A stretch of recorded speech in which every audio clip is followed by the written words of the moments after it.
Hey, this is Josh from The Verge, and we're taking a look at the Microsoft Surface, the much anticipated, long-awaited, first ever tablet designed and built by Microsoft. The device is a black rectangle. The edges are tapered back a bit, so it's got kind of an angular profile. The device itself is made out of a material that Microsoft calls Vapor Mag or Vapor MG, though it feels like thin aluminum in your hands. That's not a knock, it actually feels quite nice. Around the back of the device, you can see it has a metal kickstand. It's actually made of the same material as the rest of the casing, and it flips out with a reassuring click. I like the kickstand idea on paper, though in practice it really only has one function, which is to set the Surface down on a table.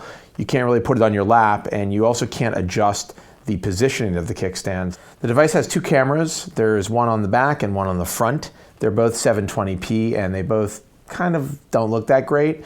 On the top of the device, there's a power and sleep button. On the left side, there's a volume rocker and a headphone jack.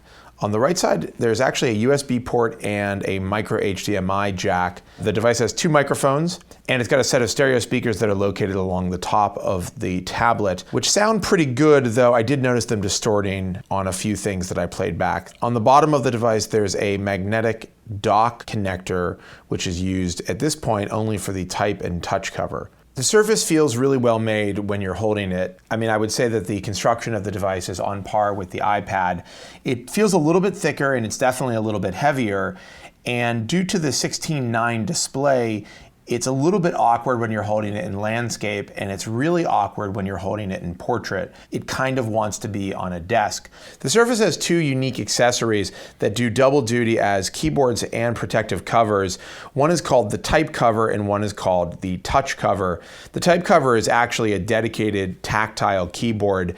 It snaps onto that magnetized dock on the bottom and covers the front of the device with kind of a gray felt. You can flip it around to the back, though it is a little odd holding onto a tablet and feeling an actual keyboard behind it. The touch cover takes a slightly different approach. Instead of having real keys with travel, it has raised characters on the material that the protective cover is made out of. It does work fairly well, though it's definitely not as easy as using the type cover or a dedicated keyboard. Though I will say I'm impressed by how well the trackpad and multi-touch response works on both the type cover and the touch cover. Of course, the big story with the Surface isn't the hardware, even though that is a pretty big story. The real focus here is the fact that this is a Windows RT device. Windows RT is, of course, a variation of Windows 8, which is made for ARM chipsets, and it has some peculiar idiosyncrasies. For starters, you have a desktop Windows environment that looks a lot like Windows 7, but there are only 5 apps you can actually use in this environment, and that's Word, PowerPoint, Excel, OneNote, and a desktop version of Internet Explorer. There are a couple of other small Windows apps like Paint and Notepad, but they're really more system utilities than a dedicated application. Luckily, you don't really see the desktop environment that much. You really are going to be spending the vast majority of your time in the new modern UI environment. The good news about the modern UI is that it's actually a really interesting new operating system that has a lot of potential, in my opinion. From the get-go, the tile interface seems really inventive and useful. Right when you first log into the machine, you get a bunch of live tiles that are giving you information like your next calendar appointment or your latest email. And it's actually something that I found myself looking at and using day to day while I was testing the Surface. There are a bunch of gestures that are used to get around this environment, and they're not immediately obvious. There's basically 4 main ones. That's a swipe from the right to bring up the charms bar, a swipe from the left to multitask or to flip through the apps that you have open, a swipe up or down from the top or bottom of the device, which brings up a contextual menu for different areas of whatever app you happen to be in. And finally, there's kind of a dunking motion, which is when you swipe from the top to the bottom and sort of pull the app that you're in, I guess, into the garbage. You throw it away. It's how you quit an app. One of the standout apps in the modern UI environment is the browser. It did a great job of rendering pretty much any page that I went to. For some reason, Microsoft decided to equip the ARM devices with Flash, and the pre-installed plugin doesn't do that great of a job at playing back Flash video. HTML5 video definitely fared better, and I was able to get some decent frame rate full screen video playing within the browser. While performance does seem good for most of the applications, there are places where it seemed to suffer.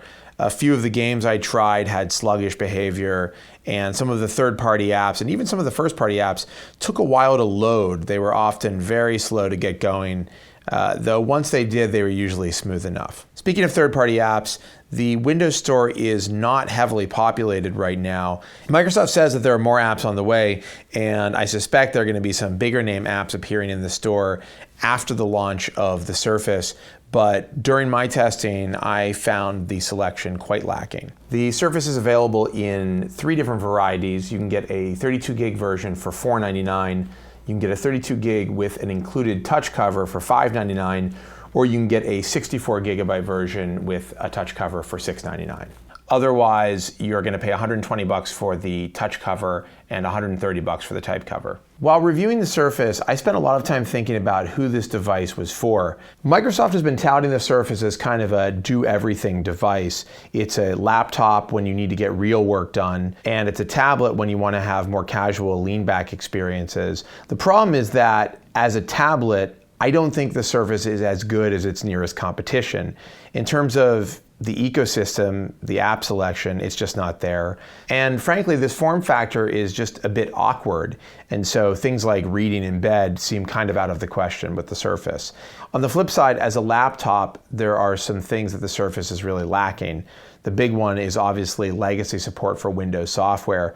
If you're a current Windows user, it would be a very jarring experience to move to this device. Additionally, the form factor gets in the way of this thing really making sense. You can't put it on your lap. So in a similar way that the form factor makes it awkward as a tablet, it also makes it awkward as a laptop. Ultimately, Microsoft's promise that Windows 8 would be a no-compromise operating system isn't realized in the Surface. The Surface actually requires quite a lot of compromise.